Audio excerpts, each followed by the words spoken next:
Bismillahirrahmanirrahim. Assalamu alaikum. This is Mariam Sajjad from CID News Network with my program Around the World in 60 Seconds. Senate elections due on 3rd March.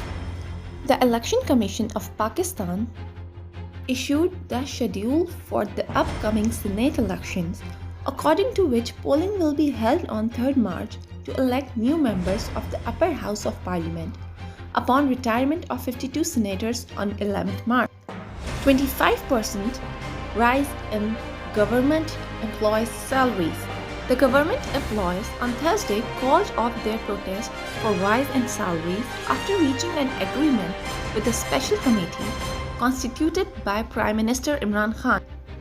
33 COVID-19 deaths, 1,270 cases recorded in Pakistan. Pakistan has recorded 33 more coronavirus-related deaths in past 24 hours, surging the overall death toll to 12,218. According to the latest statistic of the National Command and Operations Center, the COVID-19 has claimed 33 more lives and 1,270 fresh infections were reported. Officials of 6 Kingdom of Saudi Arabia ministries among 65 arrested on charges of corruption. A total of 65 people, both citizens, have been arrested for their alleged involvement in corruption, Saudi Arabia's anti-graft authority has said Thursday. Indian state rejects homemade COVID-19 vaccine. An Indian state said on Thursday it had asked the government to halt the supply of homegrown COVID vaccine until its efficacy could be proven in an ongoing late-stage trial.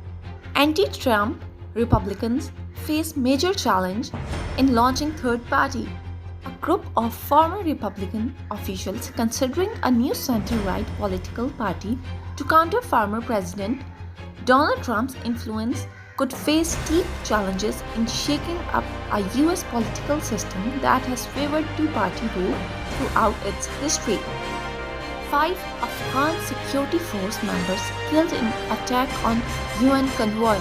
A United Nations convoy has been attacked on the outskirts of Afghanistan's capital Kabul, with unidentified gunmen killing 5 Afghan security force members who were escorting the international agency's vehicles. You are watching CID News Network, Islamabad.